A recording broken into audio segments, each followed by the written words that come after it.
Good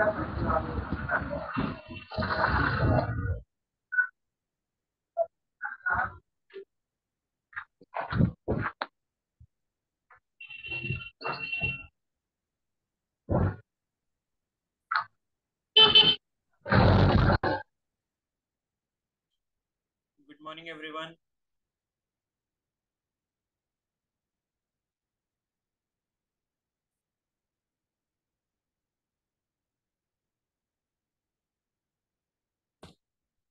Good morning, Adarsh. Good morning, Sanjana. Good morning, Tannu. Good morning, Krishna. Good morning, Soumya. Good morning, Divya. Good morning, Reshma. Good morning, Kamini.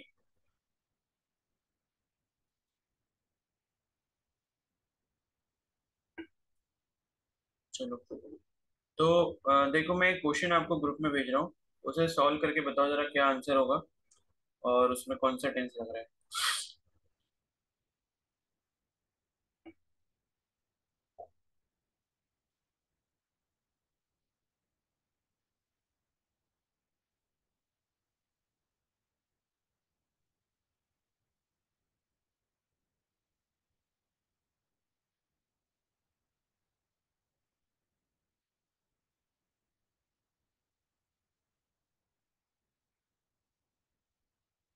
Group में check करो सब। 17th वाला जो question है बताओ उसमें क्या आएगा करेक्ट आंसर और कौन सा टेंस है।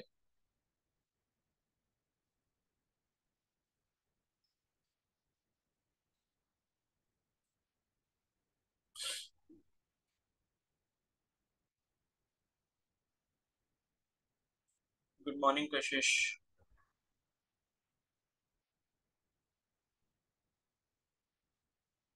बताओ। ए ए आएगा। बी। ए ए। अच्छा, डी क्यों नहीं आएगा ये बताओ।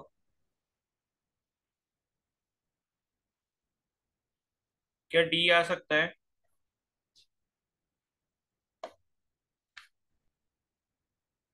आई के साथ हैव आएगा ना। हम्म। आई के साथ हैज आएगा। अरे 17 हैव वाला कह रहा हूँ, 17 वाला बताओ पहले। दो क्वेश्चन है ना। 17 वाला बताओ।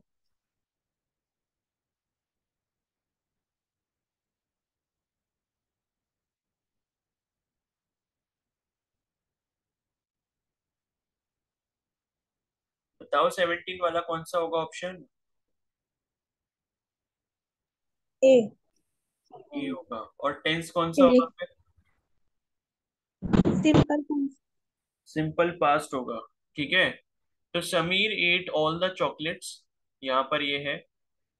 ठीक है। अच्छा, पक्का ए ही होगा ना, डी तो नहीं होगा। किसी को लग रहा है डी होगा। No sir. No no sir.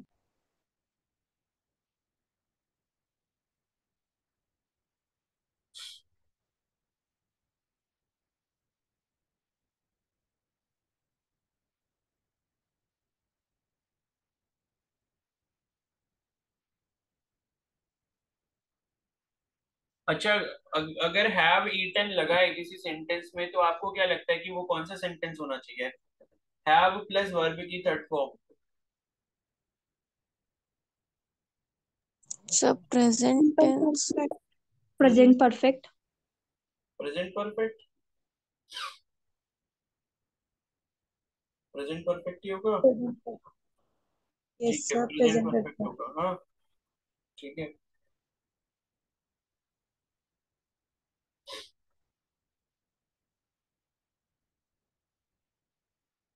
अब अगला वाला बताओ जरा। सी। सी होगा। ठीक है। अच्छा, ये बताओ कि सी पता कैसे लगा। अच्छा, अगर सी अगर हम लगाते तो कौन सा टेंस बनेगा यहाँ पे।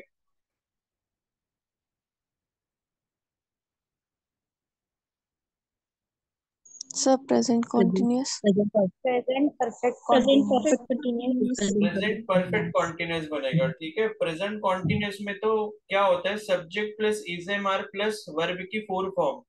यानी कि वी फर्स्ट प्लस आईएनजी आता है, हैव बीन वगैरह नहीं आता है। अगर हैव बीन प्लस वर्ब की फोर्थ फॉर्म आ रही है, फोर्थ फॉर्म का मतलब फर्स्ट फॉर्म प्लस आईएनजी, तब हम क्या लगाते हैं, प्रेजेंट परफेक्ट कॉन्टिन्यूअस लगाते हैं, ठीक है। तो ये आपको कैसे पता चला कि प्रेजेंट परफेक्ट कॉन्टिन्यूअस लगाना है, क्योंकि उसमें लास्ट में क्या दे रखा है, टाइम ड्यूरेशन दी है, फॉर लास्ट 4 ईयर्स, पिछले 4 सालों से मैं किताब लिख रहा हूँ। यानी कि पास्ट से काम चलता हुआ आ रहा है और प्रेजेंट में भी चल रहा है, इसलिए क्या होगा, प्रेजेंट परफेक्ट कॉन्टिन्यूअस होगा।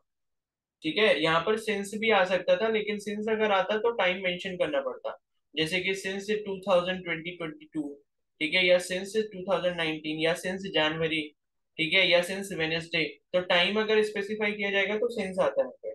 और टाइम ड्यूरेशन अगर आपको बताई जा रही है, for last 4 year, 4 month, 4 weeks, 4 days, इस तरीके से, या 1 आवर, ठीक है, 5 मिनट्स, इस तरीके से बताया जा रहा है, तो आपका फॉर आएगा उसमें, ठीक है ना। तो इसको थोड़ा सा जो है ध्यान रखना है। तो ये क्वेश्चन आपके 2021 के पेपर में आए थे, उत्तराखंड वाले में,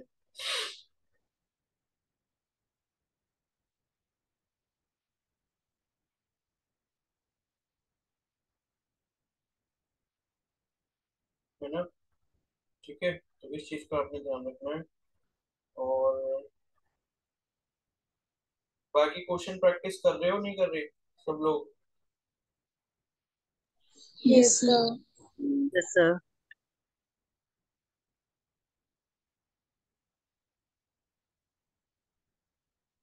1 मिनट रुको, हाँ।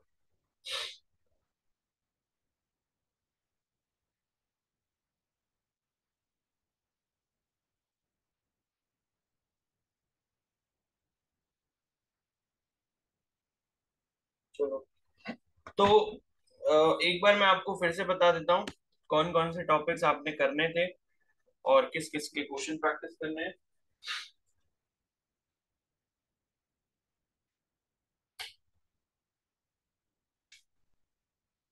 और रिकॉर्डिंग शायद अभी अपलोड नहीं करी है मैंने, तो रिकॉर्डिंग आज जो है मैं अपलोड कर दूंगा। तो जिसने नहीं देखी वो भी देख लेना। और देखो, सबसे पहले दिन हमने जो करा था वो करा था वन वर्ड सब्स्टिट्यूशन वाले क्वेश्चंस कुछ, और फिर मैंने कहा था कि उसकी आप प्रैक्टिस खुद से करोगे। तो ये हमने सबसे पहले टॉपिक करा था, ठीक है। तो क्वेश्चन सारे आपको प्रैक्टिस करने हैं, जितने ज्यादा करोगे उतना ज्यादा अच्छा रहेगा। उसके बाद हमने क्या करा था, टेंसेस पढ़े थे, फिर मैंने आपको टेंसेस के क्वेश्चन प्रैक्टिस करने को गए थे। तो अभी देख सकते हो 2021 के पेपर में ये दो क्वेश्चन मैंने आपको दिखाए जो कि डायरेक्टली टेंसेस के बेस पर थे। तो टेंसेस नहीं पढ़े होते तो ये क्वेश्चन कर नहीं पाते, ठीक है। तो टेंसेस से बहुत सारी चीजें रिलेशन रखती हैं, टेंसेस के खुद के क्वेश्चन आ जाते हैं, टेंसेस के बेसिस पर आपका डायरेक्ट इनडायरेक्ट स्पीच भी बनता है, क्योंकि उसमें भी आपने रूल्स पढ़े हैं कि भाई अगर इन्वर्टेड कॉमा के अंदर आपका कौन सा टेंस होगा, मान लो प्रेजेंट कॉन्टिन्यूस होगा तो वो पास्ट कॉन्टिन्यूस में चेंज हो जाएगा, प्रेजेंट परफेक्ट होगा तो पास्ट परफेक्ट में चेंज हो जाएगा। तो वो भी आपने पढ़े, ठीक है। तो टेंसेस आपने पढ़े, और उसके बाद फिर मैंने आपको क्या करवाया था, डायरेक्ट इनडायरेक्ट वाला करवाया था। तो इसके क्वेश्चंस आपने प्रैक्टिस करने हैं, ठीक है। इसके बाद जो है, मैंने आपसे कहा था एक तो स्पेलिंग टेस्ट वाले क्वेश्चंस आप जरूर कर लेना, ठीक है ना। बता दिया था मैंने आपको सर्च कैसे करना है, स्पेलिंग टेस्ट एमसीक्यू एग्जाम वेदा करके वेबसाइट है, ठीक है। तो गूगल में से जिसके भी क्वेश्चंस आपको प्रैक्टिस करने हैं, कोई भी टॉपिक लिखो उसके आगे लिखो उसके एमसीक्यू एग्जाम वेदा, ठीक है। जैसे टेंसेस एमसीक्यू एग्जाम वेदा, direct and direct speech MCQ exam वेदा, ये स्पेलिंग टेस्ट एमसीक्यू एग्जाम वेदा। और क्वेश्चंस आप प्रैक्टिस कर सकते हो, जितने क्वेश्चंस वहां दिए हैं ज्यादा से ज्यादा क्वेश्चंस को प्रैक्टिस करने की कोशिश करो, ठीक है। तो स्पेलिंग टेस्ट के बाद जो है और क्या क्या बताया था मैंने, डायरेक्ट इनडायरेक्ट हो गया, स्पेलिंग टेस्ट हो गया, टेंसेज हो गए, वन वर्ड सब्स्टिट्यूशन हो गया, और मैंने आपको बताया था ऑर्डरिंग ऑफ वर्ड्स वाले, ठीक है, जो कि आपके पैरा जम्बल्ड वर्ड्स थे। ऑर्डरिंग ऑफ वर्ड्स कह सकते हो, या आप इन्हें कह सकते हो पैरा जम्बलिंग वर्ड्स या पैरा जम्बल्ड वर्ड्स, ठीक है। तो एक तो आपका ये वाला होगा। और उसके बाद मैंने कहा था कि ऑर्डरिंग ऑफ सेंटेंसेस के भी 50-100 क्वेश्चन जितने कर पाओ कर लो, थोड़े टफ हैं वो, बट हाँ प्रैक्टिस अच्छी हो जाएगी उससे, खाली यही वाला कॉन्सेप्ट नहीं अच्छा होगा बल्कि और भी कॉन्सेप्ट अच्छे हो जाएंगे। तो ऑर्डरिंग ऑफ सेंटेंसेस एक ये वाला टॉपिक हो गया था, ठीक है। और क्या बताया था मैंने, टेंसेस हो गए, वन वर्ड सब्स्टिट्यूशन, और किसकी किसकी प्रैक्टिस करने को बोला था, और कोई टॉपिक है क्या जो मैंने बोला था? Error. एरर्स, ठीक है, हाँ। एरर्स के भी क्वेश्चन जो है वो आप प्रैक्टिस कर लोगे, क्योंकि अब आपने टेंसेस पढ़ लिए हैं, ठीक है। तो आपने जब अब टेंसेस पढ़ लिए हैं, तो आप जो है एरर्स की सीधे क्वेश्चन प्रैक्टिस करो, ठीक है। एरर्स में क्या आता है, जनरली कुछ चीजें थोड़ी सी अलग हो जाती हैं, जैसे कि किस सेंटेंस में फ्यू आएगा, किस सेंटेंस में आ फ्यू आएगा। तो ये जितने भी रूल्स हैं, ये आप क्वेश्चन प्रैक्टिस करते रहो, उनके जो सॉल्यूशंस दिए हैं वो आप पढ़ो, तो आपको समझ आ जाएगा, ठीक है। तो जैसे मैं आपको एरर्स के एमसीक्यू दिखा देता हूँ एक बार, कि एरर्स के एमसीक्यू किस तरीके से पूछे जाएंगे, ठीक है।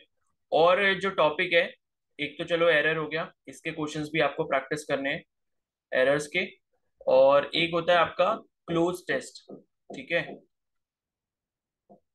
क्लोज, CLOZE, क्लोज टेस्ट में क्या होता है, मान लो एक छोटा सा पैराग्राफ दे देंगे 4-5 लाइनों का, उसमें बीच बीच में कुछ missing filling the blanks type के होते हैं।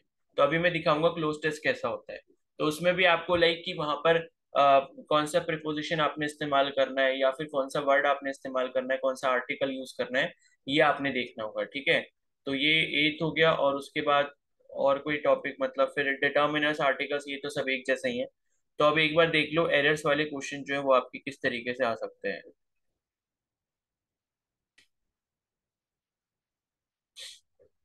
ठीक है।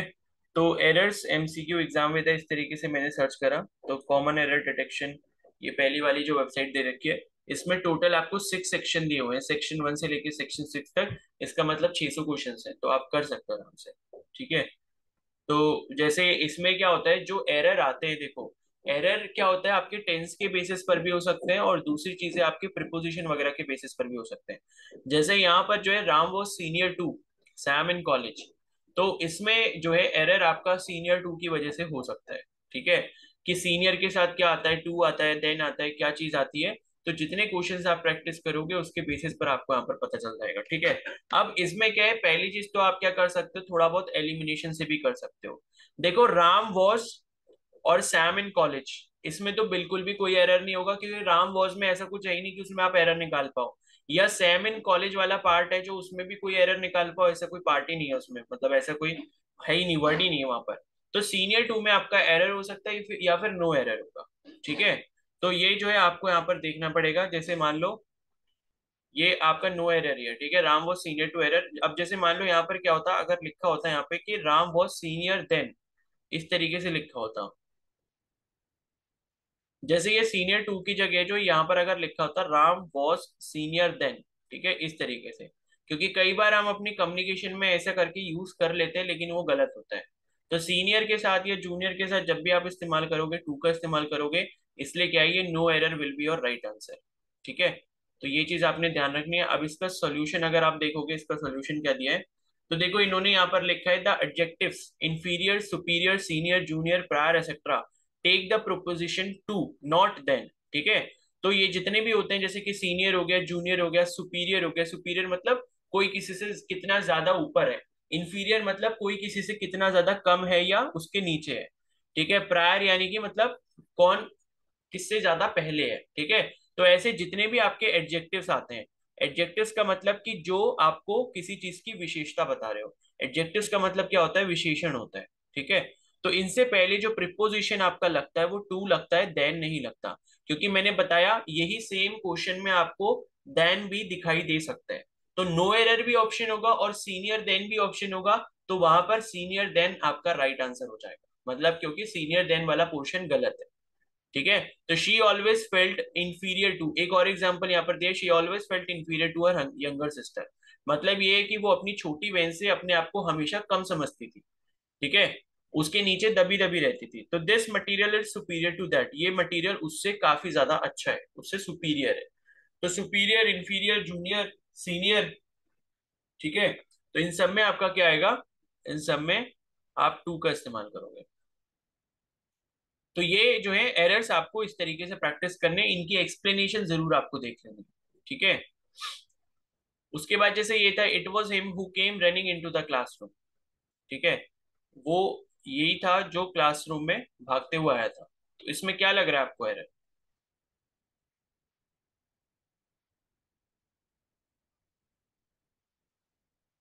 बताओ, ये तो करा था शायद मेरे हिसाब से है, इट वॉज हिम, ये तो किया था। ये किया था, ठीक है। इट वॉज ही हो जाएगा, ठीक है। इट वॉज ही हो जाएगा। तो इसी तरीके से जो आपको यहाँ पर कर लेने। और बाकी तो देखो, इतना हमारे पास टाइम नहीं है कि हम एरर के रूल्स को भी पढ़े, क्योंकि एरर के रूल्स जो है वो काफी सारे होते हैं, मतलब, ठीक है। तो लाइक अगर आपको एरर के रूल्स देखने हैं, अगर आपके पास टाइम है तो मैं आपको एक सोर्स भेज दूंगा, आप उसको एक बार देख लेना, है ना। तो उससे जो है आपके एरर्स के काफी सारे डाउट क्लियर हो जाएंगे, अगर एरर जो है वो कुछ एग्जाम में पूछे जाते हैं, ठीक है। और उसके बाद जो है,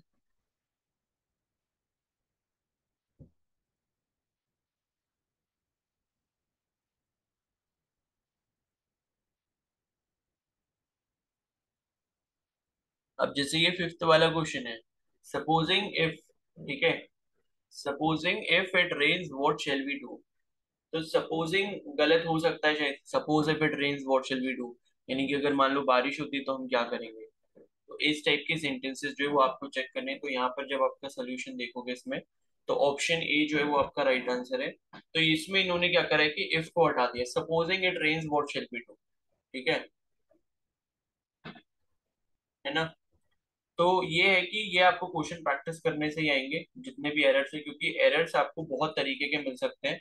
और उनके लिए अगर रूल्स भी पढ़ोगे तो आप कितने रूल्स पढ़ पाओगे, सारे रूल्स पढ़ना तो इम्पॉसिबल है। तो यही है कि जितने ज्यादा इसमें क्वेश्चन प्रैक्टिस करोगे उतना ज्यादा अच्छा रहेगा। अब जैसे ये क्वेश्चन है, everybody know everyone knows that the leopard is faster of all animals, ठीक है। तो अब इसमें क्या गलत लग रहा है आपको।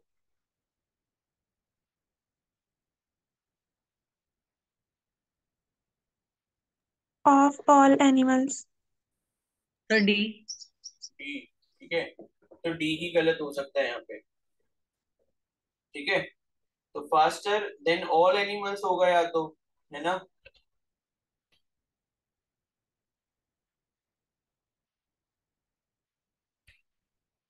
इन्होंने क्या करा है यहाँ पर, change of all animals then any other animal, तो वही है कि मतलब देन का इस्तेमाल यहाँ पर किया गया है, क्योंकि ये क्या है, हम कंपेरेटिव डिग्री का इस्तेमाल कर रहे हैं, ठीक है। फास्टर, कंपेरेटिव डिग्री का मतलब क्या होता है, जैसे कि बेटर हो गया, फास्टर हो गया, स्लोअर हो गया, यानी कि किसी भी वर्ब के आगे जब आप, मतलब क्या है कि उसका कंपेरेटिव डिग्री बना देते हो, ठीक है। फास्टर, ठीक है, स्लोअर हो गया, है ना। और जो है मतलब किसी कोई भी आप क्या बता रहे हो, कोई भी फीचर बता रहे हो और उसका कंपैरिजन कर रहे हो दूसरे से, तो आपको हमेशा देन का इस्तेमाल करना हो। तो इसीलिए ये आपका क्या हो जाएगा, राइट आंसर हो जाएगा।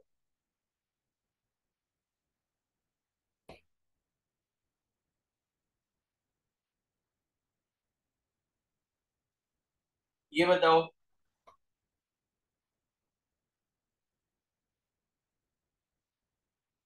इसमें क्या हो सकता है।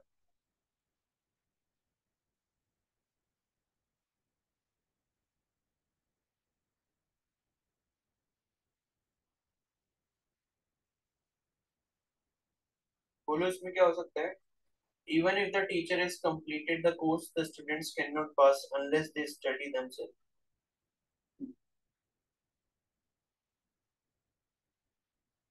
B. बी। डी।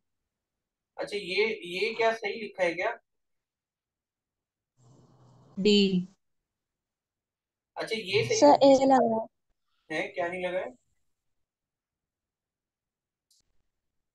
अच्छा, ये देम सेल्फ होगा, ये देम सेल्स होगा।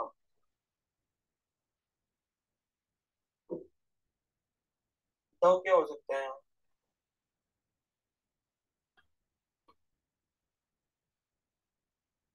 Themselves.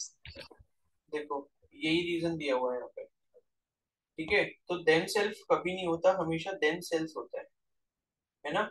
तो ऐसे ही आपको जो है यहाँ पर एरर्स देखने पड़ेंगे। तो प्लूरल फॉर्म जो होता है देम सेल्फ का, वो क्या होता है, देम सेल्फ होता है। तो देम सेल्स यहाँ पर इस्तेमाल किया जाएगा। अगर एक पर्सन होता, सिंगुलर पर्सन होता, हिम या हर होता है, तो फिर हिमसेल्फ या हर सेल्फ आ जाता, ठीक है। तो ऐसे करके जो है आपको एरर्स के जितने ज्यादा क्वेश्चन आप प्रैक्टिस कर सकते हो, उतने ज्यादा आप क्वेश्चन प्रैक्टिस कर लेना। इसमें आपको जो है टेंसेस के बेसिस पर भी एरर मिल सकते हैं, प्रीपोजिशन के बेसिस पर भी मिल सकते हैं, बहुत सारे अलग अलग तरीके आपको मिल सकते हैं, ठीक है। तो यही है कि ज्यादा से ज्यादा क्वेश्चंस खाली टाइम में प्रैक्टिस करो बैठ के, करना कुछ नहीं है, फोन में इसको खोल लो और बस आंसर लगाते जाओ, ठीक है। उसके बाद एक्सप्लेनेशन जरूर पढ़ लो। पता चला खाली आंसर लगा रहे हो और उसके बाद एक्सप्लेनेशन नहीं पढ़ रहे हो तो आप सीख नहीं पाओगे कुछ, ठीक है। तो फिर वो तो फिर खाली बस टाइम पास करना होगा क्वेश्चंस के साथ। तो क्वेश्चंस को पढ़ो, आंसर लगाओ, आंसर के बाद ये भी चेक करो कि मैंने जो लगाया अगर मेरा सही हुआ है तो क्या मैंने सही रीजन ढूंढा था, क्या यही रीजन है इसके अंदर, और अगर गलत हुआ है तो फिर उसका एक्सप्लेनेशन देखो, ठीक है।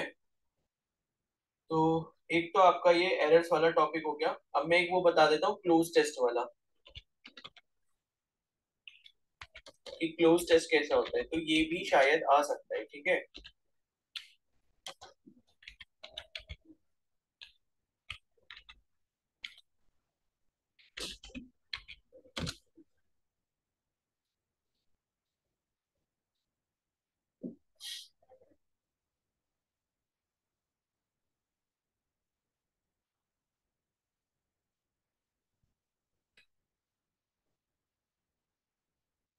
देखो ये सारे आपके टॉपिक्स भी दे रखे हैं यहाँ पे, ordering of words, ordering of sentences, common error detection, sentence improvement, spelling check। हाँ, वॉइस भी एक टॉपिक रह गया अभी, तो एक तो है।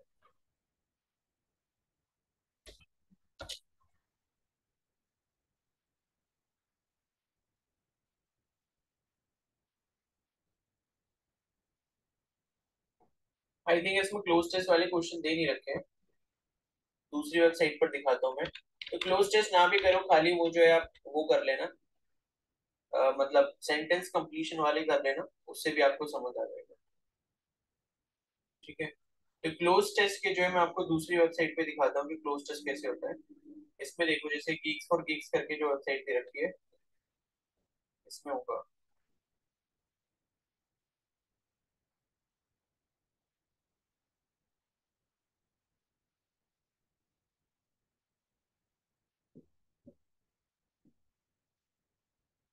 देखो क्लोज टेस्ट ये होता है, मतलब ये तो आपको काफी बड़ा पैराग्राफ दिया हुआ है, इतना बड़ा तो नहीं देंगे, 3 या 4 लाइनों का मुश्किल से दे सकते हैं, उसमें 1 या 2 क्वेश्चन आपसे उसके बेसिस पे पूछ लेंगे, ठीक है।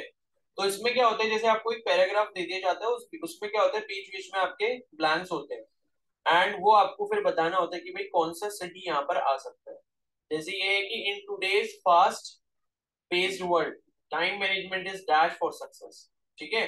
तो आज के भाग दौड़ की जिंदगी में जो है टाइम मैनेजमेंट एक बहुत ही डैश सक्सेस के लिए है, ठीक है। तो इसमें क्या है, फर्स्ट के जो आपको ऑप्शंस यहाँ नीचे दे रखे हैं, क्रूशियल, इररिलेवेंट, इनइफेक्टिव ऑप्शन, क्या आंसर हो सकता है बताओ। Sir crucial. क्रूशियल, ठीक है। क्रूशियल का मतलब क्या होता है, जो चीज काफी ज्यादा इंपॉर्टेंट हो, ठीक है। तो in today's fast paced world time management is crucial for success. उसके बाद है whether you are a student और अ प्रोफेशन, यानी कि तुम एक स्टूडेंट हो या फिर कोई एक प्रोफेशनल वर्कर हो, एम्प्लॉय हो, dash the most out of your day can be a challenge, ठीक है। तो इसके बाद यहाँ पर जो सेकंड के आपको ऑप्शंस दे रखे हैं वो दिए हैं मैक्सिमाइजिंग, मिनिमाइजिंग, ऑप्टिमाइजिंग या इग्नोरिंग। तो क्या हो सकता है यहाँ पर, dash the most out of your day can be a challenge,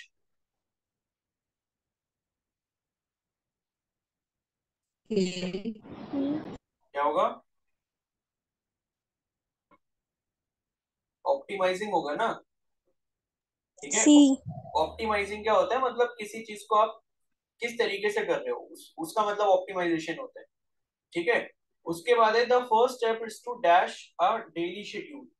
तो इसमें थर्ड में क्या आ जाएगा, थर्ड के आपको ऑप्शंस ये दिए हुए हैं, ignore, create, eliminate, cherish. B. B हो जाएगा क्रिएट, ठीक है, कि सबसे पहले आपको जो है अपना एक शेड्यूल क्रिएट करना चाहिए। उसके बाद है start by listing your dash task and prioritise them. तो सबसे पहले अपने टास्क को लिस्ट करो, start by listing your dash task, ठीक है। तो डैश टास्क में क्या आ जाएगा, फोर्थ में फेवरेट है, एसेंशियल है, रैंडम है, अननेसेसरी। essential, essential. एसेंशियल यानी कि सबसे पहले अपने जो जरूरी टास्क है उनको लिस्ट करो और उनको प्रायोरिटाइज करो, यानी कि उनको पहले प्रेफरेंस दो। उसके बाद है allocate specific time slots for each task and stick to your schedule, यानी कि हर किसी टास्क को एक टाइम स्लॉट दो और उसके बाद उसी शेड्यूल को फॉलो करते रहो।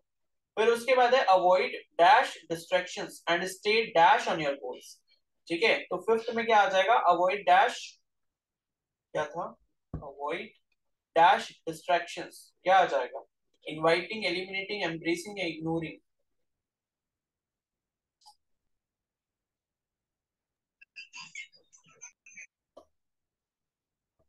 क्या आएगा बताओ?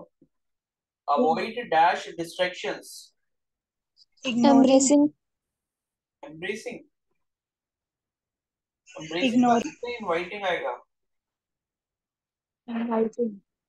Avoid inviting D. डिस्ट्रैक्शंस, यानी कि जितनी भी डिस्ट्रैक्शंस है उनको अपनी तरफ खींचना बंद करो या इनवाइट करना बंद करो। And stash dash on your goals, अपने गोल्स पर रहो। क्या रहो? 6 का फोकस, डिस्ट्रैक्टेड, रिलैक्स्ड या एंशियस? Focused. Yes. फोकस, ठीक है। तो ऐसे करके जो है आपको पैराग्राफ की फॉर्म में भी ये मिल सकते हैं। तो क्लोज टेस्ट के भी आप प्रैक्टिस कर सकते हो थोड़ी बहुत, जैसे 20-30 क्वेश्चंस आप कर लो जब भी आपको टाइम मिले। तो ये जैसे गीक्स फॉर गीक्स वाली वेबसाइट पे क्वेश्चंस दे रखे हैं, इसी वेबसाइट पर आप जैसे क्वेश्चंस देख सकते हो, क्योंकि एग्जाम में तक इसके क्वेश्चंस नहीं है। ठीक है, तो ऐसे आपको काफी सारे मिल जाएंगे, तो काफी अच्छी प्रैक्टिस हो जाएगी। एक तो आप ये कर सकते हो, और क्लोज टेस्ट को दूसरा तरीका करने का ये भी कि सेंटेंस कंप्लीशन वाले आप कर सकते हो। ठीक है, जैसे कि ये आपको सेक्शन 8 तक दिए, टोटल 800 क्वेश्चन दिए। तो Rajiv failed in the examination because none of his answers was dash to the questions asked. क्या हो सकता है अंदर? अब यहाँ आपको थोड़े से डिफिकल्ट वर्ड्स मिल जाएंगे जिनके आपको सिनोनिम्स एंटोनिम्स पता होने चाहिए कि भाई इसका मतलब क्या होता है, क्योंकि इसका मीनिंग अगर नहीं पता होगा फिर आप ये नहीं कर पाओगे। sir D, D, referential. Referential हो सकता है क्योंकि रेफरेंशियल जो वर्ड बने मे बी रेफरेंस से बने, एंड रेफरेंस का मतलब क्या होता है? जिसका किसी से रिलेशन हो। तो राजीव इसलिए फेल हो गया एग्जाम में क्योंकि उसके कोई भी आंसर रेफरेंशियल नहीं थे क्वेश्चन से रिलेटेड, ठीक है, या क्वेश्चन से रिलेटेड नहीं थे। तो मे बी डी हो सकता है, लेकिन डी नहीं है। ठीक है, तो या तो एल्यूसिव होगा, पर्टिनेंट। तो यही है कि भाई इसमें आपकी वो गैप जो है वो अच्छी होनी चाहिए। तो पर्टिनेंट का मतलब वही होगा यहाँ पर कि रिलेटेड, यानी कि उसके आंसर जो है वो रिलेटेड नहीं थे, इस वजह से वो फेल हो गया। ठीक है, there are dash views on the issue of giving bonus to the employees। ठीक है, sir D, इंडिपेंडेंट होगा या फिर डाइवर्जेंट होगा? There are independent views on the issue of giving bonus और there are divergent views. B है, ठीक है, इसका B, divergent. Man who has committed such an dash crime get most severe punishment. Man who has committed such an injurious crime uncharitable unworthy.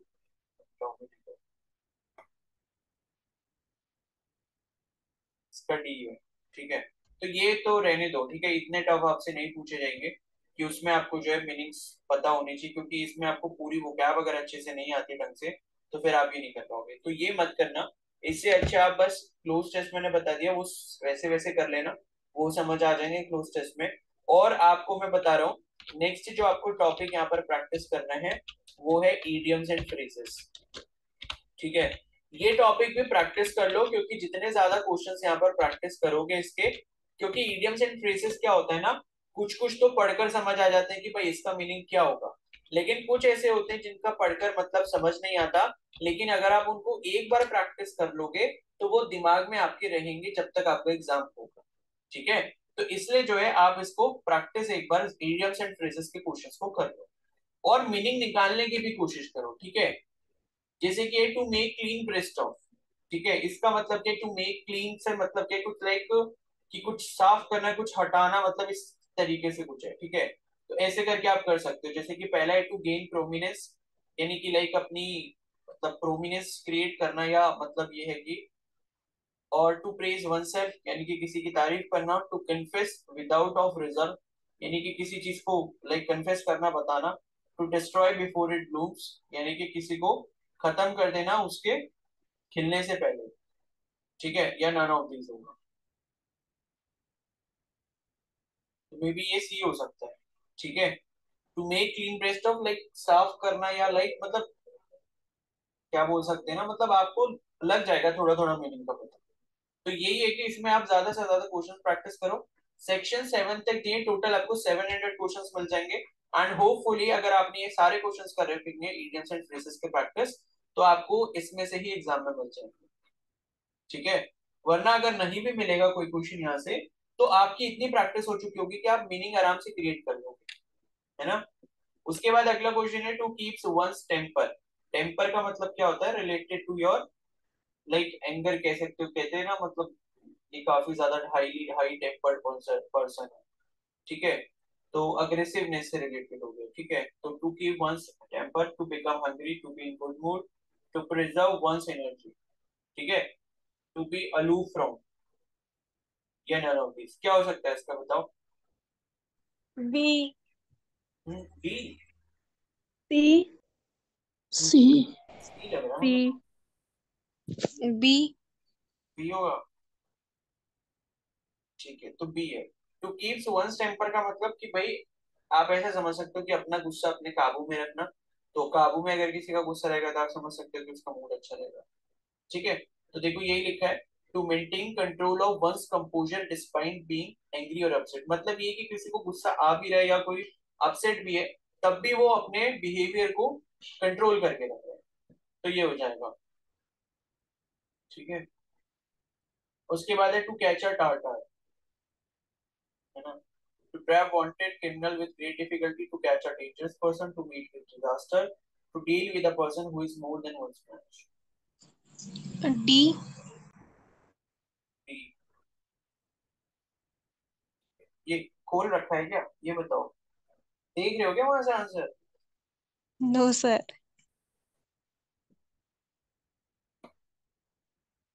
अब ये to drive home, ठीक है, कि घर चले जाना। टू फाइंड वंस रूट्स, यानी कि अपनी रूट्स को ढूंढना, है ना, मतलब अपने पूर्वजों को ढूंढना।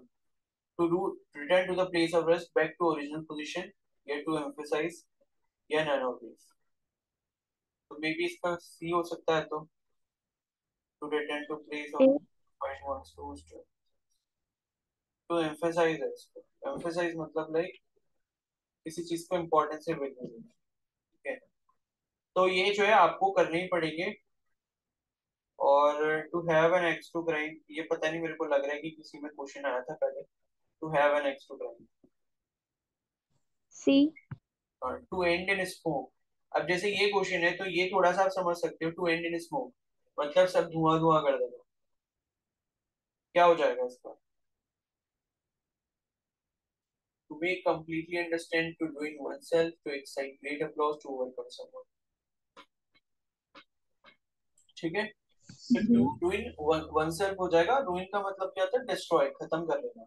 और एंड इन स्मोक का मतलब भी वही है कि धुआं धुआं कर देना, मतलब आपने सब खत्म कर दिया, ठीक है। और उसके बाद है to put one's hand to plough. Plough उसको कहते हैं ना जो खेत जोतने वाला होता है, उसमें अपना हाथ डालना। To take up agriculture farming, ये तो बिल्कुल नहीं होगा, जो बिल्कुल डायरेक्टली वो मीनिंग बता देते हैं वो तो बिल्कुल नहीं होते, ठीक है। To take a difficult task, to get entangled into unnecessary thing, take interest in technical work. तो डी भी नहीं होगा, ए भी नहीं होगा, बी या सी में से हो सकता है। बी हो सकता है शायद। To take a difficult task, ठीक है, मतलब वो ये कि आप इसका मीनिंग क्या निकालोगे? To put one's hand to plough का मतलब वही कि खेत में हल चलाना। इसको हिंदी में ऐसा कह सकते हो, खेत में हल चलाना, जो कि काफी ज्यादा डिफिकल्ट टास्क होता है ना। उसके बाद है टू पिक होल्स, यानी कि गड्ढे ढूंढना या गड्ढे पकड़ना, ठीक है, इसको आप कह सकते हो। तो इसमें क्या है कि to find someone some reason to quarrel, यानी कि लड़ाई के लिए जो है कोई रीजन ढूंढना। टू डिस्ट्रॉय समथिंग, किसी चीज को खत्म करना। टू क्रिटिसाइज समथिंग, किसी को मतलब क्रिटिसाइज करना। To cut some part of an item, क्या हो सकता है इसका? Sir D. ए। डी होगा। ए। ए। ए। ए। सी होगा शायद, टू क्रिटिसाइज समथिंग, ठीक है। अरे मतलब वही है, गड्ढे ढूंढना, या गड्ढे ढूंढने से मतलब क्या निकलेगा? खामियां ढूंढना किसी में। अब खामियां ढूंढने का मतलब क्या है कि आप किसी को क्रिटिसाइज करोगे उस चीज को, ठीक है, यानी कि उसको परेशान करोगे उसके लिए, अगर किसी में कोई कमी है तो ये क्वेश्चंस आप जो है जरूर प्रैक्टिस कर लो इडियम्स एंड फ्रेजेस के। अगर आप ये कर लेते हो सारे क्वेश्चंस, टोटल सेक्शन 7 तक दिए हुए हैं आपको, तो बहुत अच्छी प्रैक्टिस हो जाएगी। मुझे नहीं लगता फिर इससे बाहर आपको कोई क्वेश्चन मिलेगा। ठीक है। और उसके बाद है, अब जैसे ये रखा है अ ब्लैक शीप, ये आ सकता है पेपर में, ठीक है। अ ब्लैक शीप क्या होगा इसका? An unlucky person, a lucky person, an ugly person, a partner who takes no share of the profits.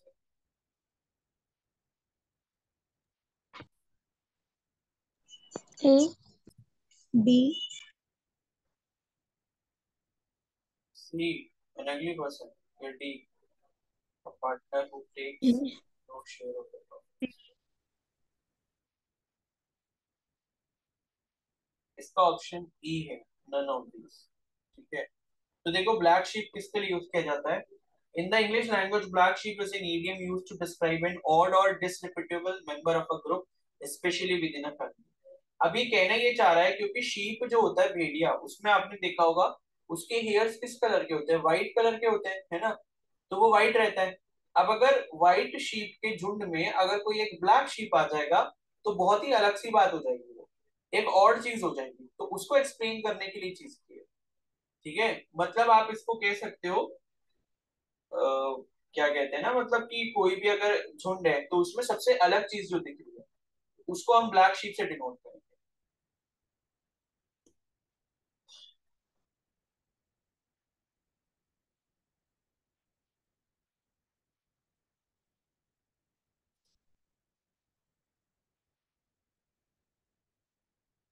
फिर a man of straw, a man of no substance, a very active person, a worthy fellow, N unreasonable person, ठीक है। इसका पता नहीं क्या होगा। ए है, ठीक है, man of no substance, a man whose character is weak and who lacks definite views, ठीक है। तो ये हो जाएगा मैन ऑफ स्ट्रॉ। उसके बाद देखो ये आप समझ सकते हो जैसे पढ़ के, to hit the nail right on the head, यानी कि माथे पर कील मारना। To do the right thing, to destroy one's reputation, to announce one's fixed views, to teach someone a lesson. क्या होगा इसका?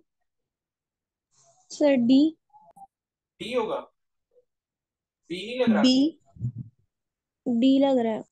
To destroy D one's sir. Reputation, मतलब किसी के सिर पे जो है वो कील मारना, ऐसा करके कुछ यहाँ पर लिखा है। तो बी तो Sir, नहीं, to teach someone a lesson. ये भी नहीं। To do the right thing, ठीक है। तो to describe exactly what is causing a situation और अ प्रॉब्लम।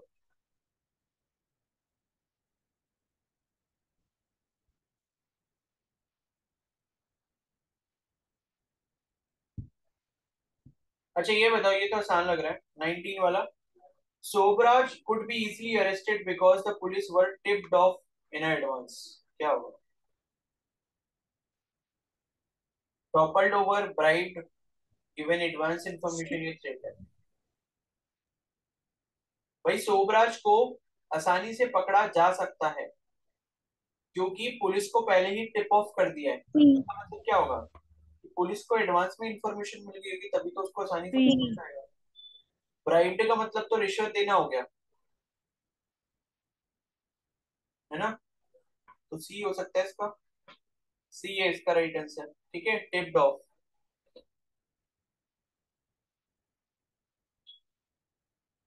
एक ये है, I met him after a long time, मैं उससे बहुत समय के बाद मिला, but he gave me the cold shoulder.